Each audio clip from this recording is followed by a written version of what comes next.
Hello दोस्त, आपका स्वागत है मेरे स्टडी चैनल राजवती एकेडमी में। आज हम लेक्चर क्या होगा, 11th होगा। इसमें हम रसायन विज्ञान की मूल अवधारणा, मेरे पास चैप्टर है, उसी के अंतर्गत पढ़ेंगे। क्या है टॉपिक कि केल्विन और डिग्री सेल्सियस में संबंध स्थापित करें। ठीक है, केल्विन और डिग्री सेल्सियस में संबंध स्थापित करें। ठीक, लिखिए क्वेश्चन कि केल्विन एवं डिग्री सेल्सियस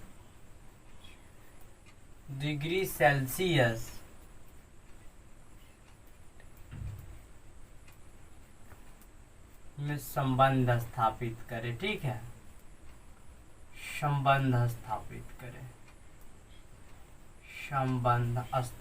करें।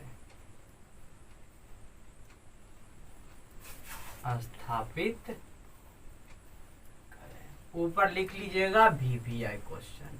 यह कॉन्सेप्ट है। सबसे पहले प्रूफ इसका बता देते हैं ताकि आपको कोई दिक्कत ना हो कन्वर्जेशन में बदलने में। ठीक है, देखिए, या फिर इसी क्वेश्चन को पूछ जाता है कि डिग्री सेल्सियस को केल्विन में बदले। ठीक है, एक्स एक्सिस और वाई एक्सिस ग्राफ के तो हम लोग मास्टर माइंड है या नहीं है, एकदम है। नीचा एक्स एक्सिस पर हमने ले लिया सेल्सियस को। किसको ले लिया? तो सेल्सियस को ले लिया। डिग्री सेल्सियस या फिर सीधा सेल्सियस भी कह सकते। ठीक है, डिग्री सेल्सियस।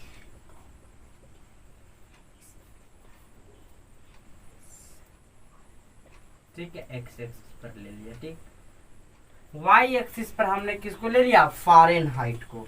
वाई एक्सिस पर किसको ले लिया? तो फ़ारेनहाइट को वाई एक्सिस पर ले लिया।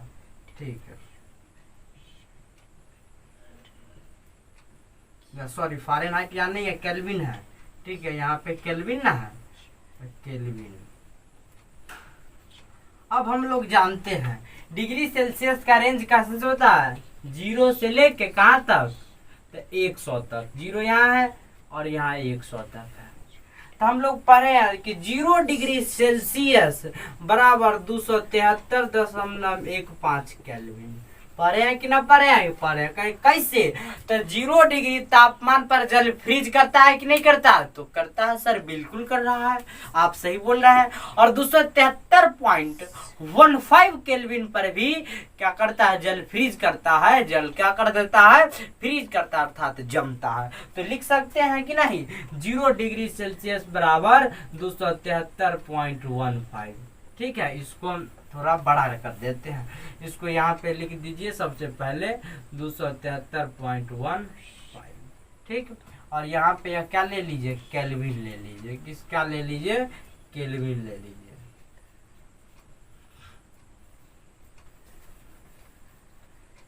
केल्विन। ठीक, और यह भी पढ़े हैं कि 373.15 केल्विन बराबर 100 डिग्री सेल्सियस। तो कहिएगा ये कहाँ पर है? तो 100 डिग्री सेल्सियस पर जल उबलना शुरू कर देता है कि नहीं करता? तो सर कर रहा। तो वही है, 373.15 केल्विन पर भी जल उबलना चालू कर देता।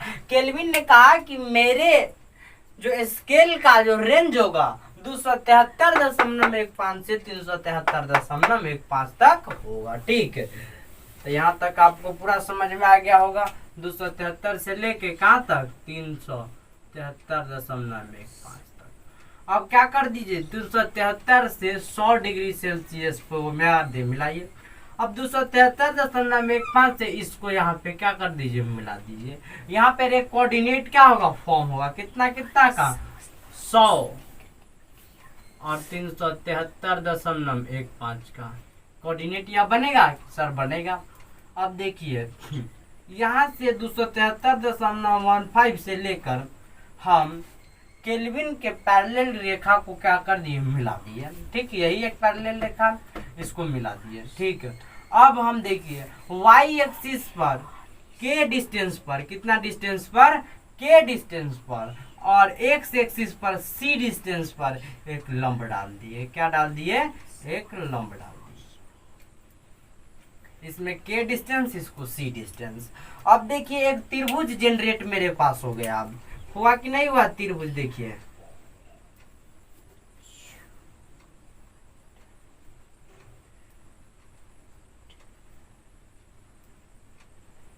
ये हुआ। अब देखिए एक त्रिभुज, यहाँ पे एगो ए बिंदु है, यहाँ पे देखिए यहाँ एगो ए बिंदु है, यहाँ पे बी बिंदु है, और बी का कोऑर्डिनेट कितना होगा? सी कॉमा के। होगा कि नहीं होगा? तो होगा सर। और यहाँ पे वो क्या मान लिए? इस सी तो यह सेल्सियस का है, यह एगो कैपिटल सी मान लिए, यह ए बी सी एगो त्रिभुज हो गया। ए बी सी एक त्रिभुज हो गया। अब यहाँ पे यह डी मान लिए और इसको हम ई मान लिए। क्या मान लिए? डी और ई मान लिए। तो दो त्रिभुज हो गया। तो यह एक समकोण त्रिभुज है या नहीं? थीटा। तो यह क्या है? यह भी एक लंब है, यह भी एक लंब ही है कि नहीं है? तो समकोण त्रिभुज में आपके सर पढ़ाए होंगे मैथ वाला कि पहले त्रिभुज का लंब बट्टा दूसरे त्रिभुज का लंब बराबर पहला त्रिभुज का आधार बट्टा दूसरा त्रिभुज का आधार। तो पहला त्रिभुज कौन है? ए बी और सी है या नहीं है? तो सर है। दूसरा त्रिभुज कौन है? ए डी और ई है या नहीं है? तो सर है। तो फ्रॉम लिखेंगे, ठीक है, फ्रॉम, ठीक है, फ्रॉम माने से होता है, या फिर सीधे लिखेंगे त्रिभुज ए बी सी एवं त्रिभुज ए डी ई से। ठीक है, हम जानते हैं पूरा मैथ के नियम, ठीक है, हम जानते हैं कि, ठीक है, हम जानते हैं कि इसमें की वाला की ना होता है, ये होता है कि पहला त्रिभुज का समकोण त्रिभुज है, दोनों है कि ना? यह एक प्रकार का क्या समकोणीय त्रिभुज तो है। तो यहाँ पे समकोण का फिगर दे देते हैं ताकि आपको भी विजुअलिटी बनी रहे और आप भी कंफ्यूज ना हो। ठीक है, यह भी एक समकोण त्रिभुज है और यह भी एक समकोण त्रिभुज है एडीई। तो पढ़ रहे हैं कि पहला त्रिभुज का लंब, तो एबीसी एक त्रिभुज है एबीसी, तो एबीसी का लंब कितना होगा? बीसी होगा या ना होगा? तो सर होगा। थीटा के सामने at the front of the theta that is the perpendicular, यह पी होगा या नहीं होगा? तो सर होगा, यह लंब होगा। तो पहला त्रिभुज का लंब कौन होगा? बीसी होगा। तो जी सर होगा। तो पहला त्रिभुज का लंब बट्टा दूसरा त्रिभुज का लंब, दूसरा त्रिभुज कौन है? ए डी और ई है, तो यही ना लंब है या नहीं है? थीटा के सामने यह, तो यह लंब है या नहीं है? इसके अंदर एगो एबीसी त्रिभुज बना तो सर है, तो डी एगो लंब हो गए बराबर। पहला त्रिभुज का आधार, पहला कौन सा त्रिभुज है? तो एबीसी है, तो एबीसी आधार तो यही होगा, यह आधार होगा या ना होगा? तो सर होगा। यह आधार कितना होगा? तो पहला त्रिभुज का आधार ए सी बट्टा दूसरा त्रिभुज का आधार, दूसरा त्रिभुज कौन है? ए बी और सी ई है, तो यहाँ ए से ई के बीच की दूरी होगी कि ना होगी? यही ना होगा? ए ई आधार देखिए था, यही आधार ना होगा? तो सब होगा ए ई। अब हम सब का पहले मान निकालिए। बीसी के लंब कितना होगा बाबू? लंब तो कहिएगा सर जी लंब के माइनस 273.15 होगा। कैसे? तो के डिस्टेंस पर आपने एगो लंब डाला था, तो के का मान लेंगे, यानी कि के माइनस 273.15 होगा या ना होगा लंब? सर बिल्कुल होगा। ठीक है, अब अगर आपसे हम पूछे बाबू डीई की लंबाई कितनी होगी, आप कहेगा सर 373 में से आप 273.15 घटाइए, आपको मिल जाएगा मान। ठीक, तो अब हम क्या कर रहे हैं? 373.15, ठीक है, यही ना? 373.15 माइनस 273.15 कर दिए। ठीक है, कर दिए कि ना कर दिए? तो कर दिए। तो यह डी की लंबाई आ गई। अब आधार AC कितना होगा त्रिभुज एबीसी में? देखिए या 0 से यहाँ तक के बीच की दूरी C है, तो यहाँ की आधार कितना हो जाएगा? यह A है, मान लेते हैं यहाँ पे A है, यहाँ A है, ठीक है, या A ऊपर जाने दिए, तो इसकी बीच की दूरी C माइनस 0 होगा या ना होगा? सर होगा। और AE के बीच की दूरी 100 में से 0 घटेगा, ठीक है, 100 माइनस, ठीक। तो पहला त्रिभुज का लंब बीसी कितना आ गया? तो के माइनस 273.15 बट्टा डीई कितनी है तो 373.15 माइनस 273.15 बराबर पहला त्रिभुज का आधार ए सी तो सी माइनस 0 और ए ई देखिए ए ई एक आधार है तो 100 माइनस 0। कोई दिक्कत सर? कोई दिक्कत नहीं है। ठीक, अब देखिए ठीक तो के माइनस 273.15 बट्टा 373.15 में से आपको हम अगर कह दे कि 273.15 को घटाना है तो सीधा 0 0 0 0 1 यानी कि 100 बचा कि ना बचा? तो सर 100 बचा। ठीक, बराबर सी में से 0 घटा 0 सी का सी 0 100 से 100 तक क्या आ जाएगा? खत्म, इसका कहानी हिट हो गया। ठीक है, 100 से 100 का। ठीक है, अब देखिए यहाँ पे भी लिख सकते हैं, यहाँ से अब इतना घेर लीजिएगा, जगह तो कम रहता है लेकिन उसी में क्या रखता है लिखना रहा। अब देखिए के माइनस 273.15 बराबर सी आ गया। क्या आ गया? सी आ गया। इसको हम इक्वेशन 1 मान लिए। ठीक है, इक्वेशन 1 मान लिए। कितना मान लिए? इक्वेशन 1।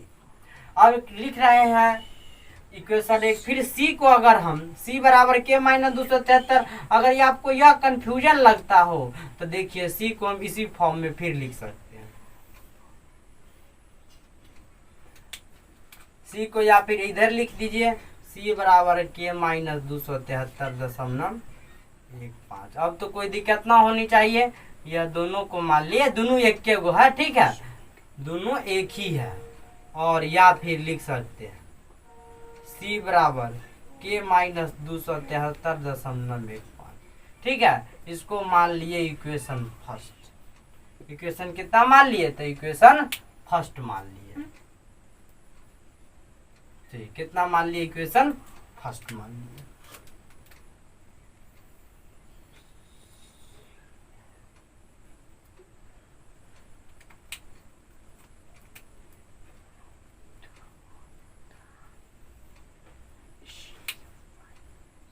इक्वेशन फर्स्ट मान लिए इसको।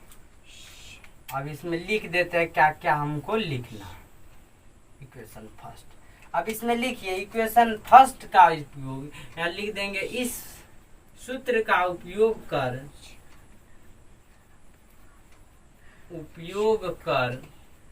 केल्विन को डिग्री सेल्सियस में बदला जाता है। डिग्री सेल्सियस में बदला जाता है। डिग्री सेल्सियस में बदला जाता है। ठीक है, बदला जाता है। तो एगो हमको प्रूफ हो गया।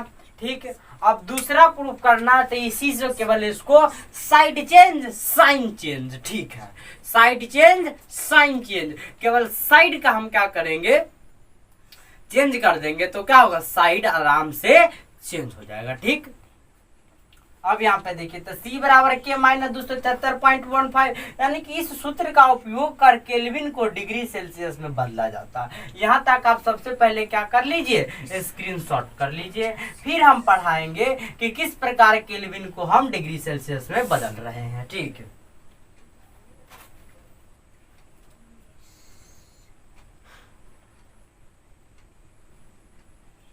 कर लिए होइएगा स्क्रीनशॉट। ठीक है, अब इक्वेशन 1 रहने देते हैं। ठीक है, इक्वेशन 1 को हम रहने देते हैं। ये फिगर से अब तो कोई माने मतलब मेरा नहीं है, हम फिगर समझ चुके हैं किस प्रकार हम समझाए, पूरा मैथमेटिकली डेरिवेशन सर। तो इक्वेशन 1 इसी प्रकार न लिखे हैं, सी बराबर के माइनस 273.15।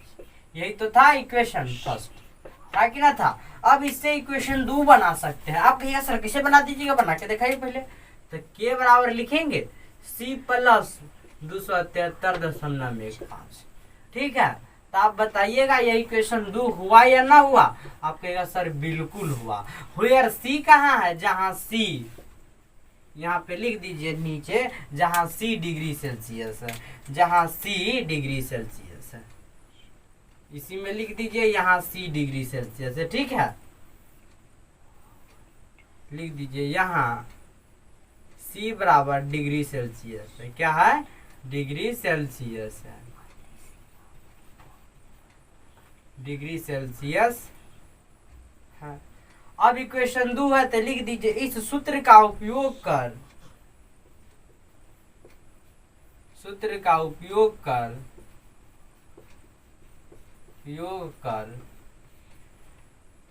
डिग्री सेल्सियस को केल्विन में बदला जाता है। किसको? तो डिग्री सेल्सियस को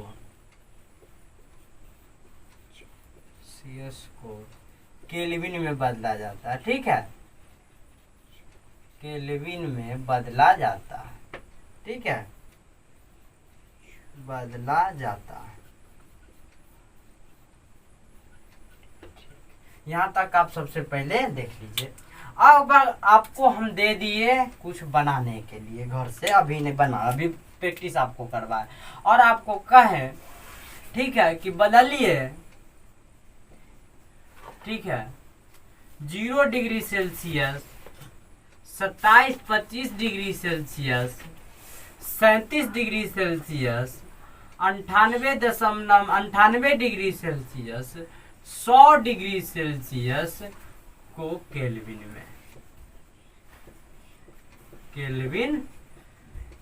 आपने कहा कि सर केल्विन में बदलना है, हम तो जानते हैं, ये सीधे लगा देंगे C बराबर या K बराबर C प्लस 273.15 शुट फिगर लगा देंगे। अगर इफ यदि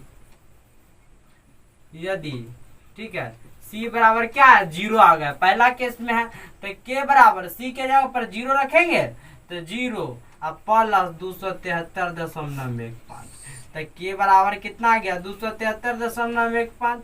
तो ये आपको साबित हो गया कि ना कि 0 डिग्री सेल्सियस बराबर 273.15 केल्विन।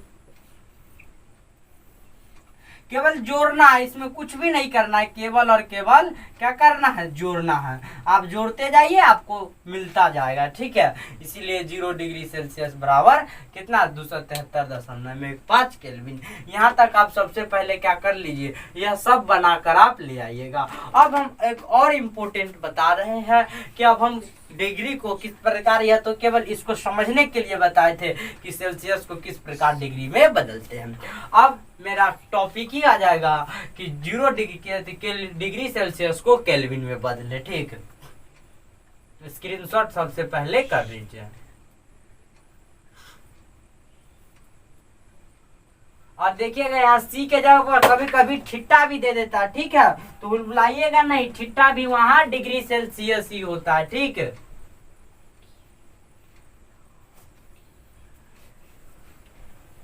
अब क्या कर रहा है देखिए,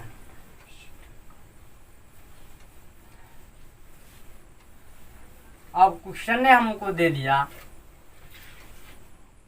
कि डिग्री सेल्सियस को केल्विन में बदलिए। ठीक है, क्वेश्चन मेरे पास दे दिया कि डिग्री सेल्सियस को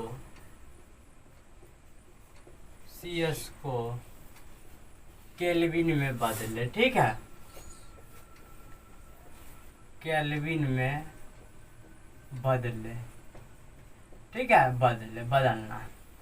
अब पहला दे दिया कि 0 डिग्री सेल्सियस है बाबू, दूसरा दिया 25 डिग्री सेल्सियस है, तीसरा दे दिया हमको 37 डिग्री सेल्सियस है, चौथा दे दिया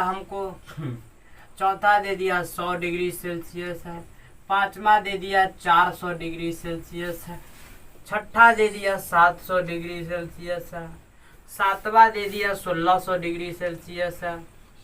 कितना? 1600 डिग्री सेल्सियस, 1600 डिग्री सेल्सियस। तो हमको बदलने के लिए केवल एक ही फॉर्मूला की आवश्यकता होती है और उसी फॉर्मूला को लगा देंगे। पहला क्या कहता है? 0 डिग्री सेल्सियस, यानी C बराबर 0 होनी चाहिए। C बराबर 0 तो लिखेंगे इसीलिए के बराबर सी प्लस 273.15। और देखिएगा के बराबर कभी कभी थीटा भी रख देता है, ठीक है। तो ये थीटा भी हीट ही है, ठीक है, ये दोनों सेम ही है। तो थीटा भी एक प्रकार का डिग्री सेल्सियस ही है। के बराबर लिखा रहता है कभी कभी थीटा प्लस 273.15 और लिख रहता है भी थीटा बराबर यदि थीटा बराबर आपको दे दिया 35 डिग्री सेल्सियस, तो आप यह बुलाइएगा कि नहीं कि इसमें क्या करेंगे, ठीक है, इसमें भी 35 जोड़ देंगे, ठीक है, 273.15 में, ठीक है। 5 3 8 और 27 3 कितना आ जाएगा, 27 3 30, 308.15। यह बुलाइएगा नहीं, ठीक है। थीटा भी दे दिया रहता है कभी कभी, तो यहाँ थीटा भी यही लगी लिख दिए हैं, ठीक है। अब c बराबर 0 है तो k बराबर क्या रखेंगे, 0 प्लस 273.15। तो k बराबर कितना आ गया, 273.15, यानी कि 0 डिग्री सेल्सियस बराबर, इसीलिए आ गया 0 डिग्री सेल्सियस बराबर 273.15 केल्विन। एगो हो गया मेरे पास। अब देखिए दूसरा क्वेश्चन क्या कह रहा है, ठीक। दूसरा क्वेश्चन हमको कह रहा है कि 25 डिग्री सेल्सियस को केल्विन में बदलिए। तो के बराबर सी प्लस 273.15। तो फिर के बराबर सी कितना है, 25 प्लस 273.15। तो के बराबर इसमें जोड़ दीजिए, 5 3 8 27 2 29, कितना आ गया, 298.15, ठीक है, 298.15 आ गया। इसीलिए 25 डिग्री सेल्सियस बराबर 298.1। अब देखिए हम लोग तो एसआई की तैयारी कर रहे हैं, तो पूछता है एसआई के तैयारी में कि 25 डिग्री कमरा का तापमान कितना डिग्री सेल्सियस दे देता है। अगर पूछता है क्वेश्चन कि कमरे का तापमान कितना डिग्री सेल्सियस होता है, कितना डिग्री सेल्सियस होता है, ठीक है, सेल्सियस होता है, ठीक है, दे देता है ऑप्शन 25 डिग्री, ठीक है, दूसरा दे देता है 37 डिग्री, तीसरा दे देता है 72 डिग्री, चौथा दे देता है 95 डिग्री। कौन होगा आंसर, 25 डिग्री होगा, कोई बुलाने की जरूरत नहीं है। इसीलिए यहाँ पे लिख दीजिए 25 डिग्री सेल्सियस कमरे का तापमान है, कमरे का तापमान है, तापमान है। कमरे का तापमान कितना है, 25 डिग्री सेल्सियस है, ठीक है, कमरे का तापमान 25 डिग्री सेल्सियस है, समझिएगा। यानी कि 298 केल्विन भी कमरे का तापमान ही है, ठीक है। अब तो समझ गए होइएगा पूरा। 2 को बना, तीसरा देखिए अब क्या कर रहा है तीसरा में कि 37 डिग्री सेल्सियस को बदलिए। तो के बराबर फिर लगाएंगे सी प्लस 273.15। तो के बराबर 37 प्लस 273.15।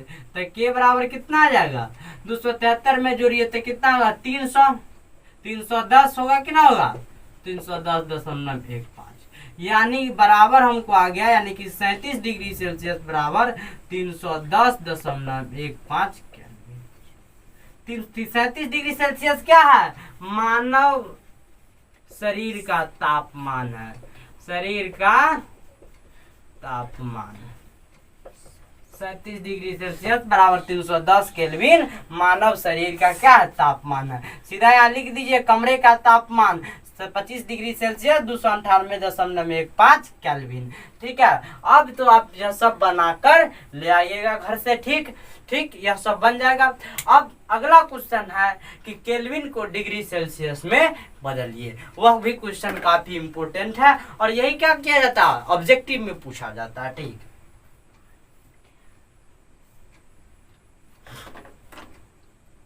कर लिए होइएगा स्क्रीनशॉट। अब देखिए केल्विन को डिग्री सेल्सियस में बदले, ठीक है।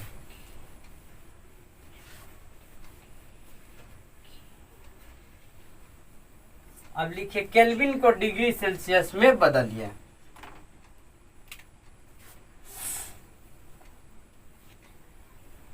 अब अगला आ जाएगा केल्विन को डिग्री सेल्सियस में बदले, डिग्री सेल्सियस यहाँ पे गड़बड़ लिखा रहा है, सेल्सियस में बदले, ठीक है। अब दे दिया पहला कि 273.15 केल्विन, दूसरा दे दिया 298 केल्विन, तीसरा दे दिया 400 केल्विन, चौथा दे दिया 500 केल्विन, छठा दे दिया 373.15 केल्विन। कोई भी दे सकता है, ठीक है, या नहीं कि इतना ही दे सकता है। तो केल्विन का हम फॉर्मूला लगाएंगे एक में, तो एक में कितना कह रहा है, के बराबर 273.15 रहनी चाहिए। तो सी बराबर पढ़े हैं के माइनस 273.15 पढ़े कि ना पहला इक्वेशन में। तो सी बराबर 273.15 माइनस 273.15, तो सी बराबर 0 आ गया। इसीलिए 0 डिग्री सेल्सियस बराबर 273.15। तो यह क्या है केल्विन में, यह जल का हिमांक बिंदु है, ठीक है, जल का हिमांक बिंदु है, बिंदु। दूसरा क्या कह रहा है, दूसरा 298 केल्विन है, के बराबर कितना आ गया 298, ठीक है। तो सी बराबर के माइनस 273.15, ठीक है। तो सी बराबर आ जाता है 298 माइनस 273.15, घटाइए सी बराबर कितना आ जाएगा 37, 36.85, ठीक है। इसको 37 मान लिया जाता है। कहिएगा कैसे, तो आपके सर पढ़ाए होंगे सार्थक अंक। सार्थक अंक में जो होता है, जो अगर आप 49 पर है तब आपको 50 नहीं मानेगा, आप अगर 50 पर है तब आपको 1 सीधा मान लिया जाएगा। बात ना समझे, यानी कि 49 सिग्निफिकेंट फिगर का आता है all the meaning field digit, सभी अर्थपूर्ण अंक सार्थक अंक है। अगर आपके पास 7.49 रुपया है तो आपको नहीं कहेगा कि आपके पास कितना है 7.5 रुपया है, नहीं कहेगा, ठीक है। आपके पास आप कौन नहीं क्लोज में है तब पर भी नहीं कहेगा। अगर आप 7.50 होगा तो आपको कहेगा आपके पास 8 रुपया है। देखिए केवल आपके पास एक और आ जाता पैसा तो आपको 8 रुपया बना देता सिग्निफिकेंट फिगर, यानी कि इसमें आधा 49 से इधर है तो आपको 7 रुपया कहेगा, ठीक है। 7.49 रुपया आपको 7 रुपये कहेगा, लेकिन 7.50 रुपया हो गया तो आपको 8 रुपया बता देगा, ठीक है। उसी प्रकार 37.85 ये तो ऊपर है तो इसको 37 डिग्री सेल्सियस मान लेता है, ठीक है।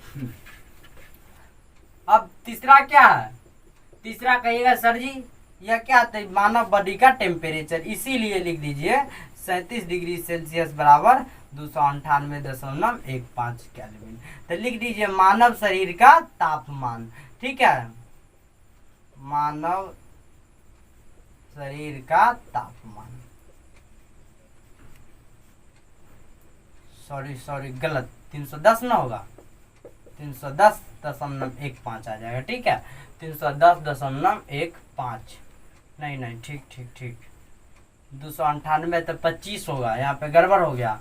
अब देखिए 298 में से 273 घटाइए 25 होगा, 0015 यही ना था, 100, 10 में से 5 गया 8, यह कितना बचा, तो 9 में से 3 गया तो कितना आ गया 6, यानी कि 36। और देखिए यह कितना बचा 29, यह कितना बचा 28, नहीं 29 है, ठीक, 29 में से 27 गया तो कितना बचा 2, तो यानी कि 26.85, ठीक है। इसको 25 डिग्री गड़बड़ हो गया था, 25 डिग्री सेल्सियस बराबर 298.15 केल्विन। मानव शरीर का तापमान नहीं होगा 25 डिग्री सेल्सियस, कमरे का तापमान होगा, क्या होगा, कमरे का तापमान,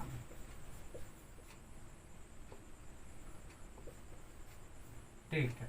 अब देखिए तीसरा में क्या कह रहा है 373.15 केल्विन, यही ना कह रहा है।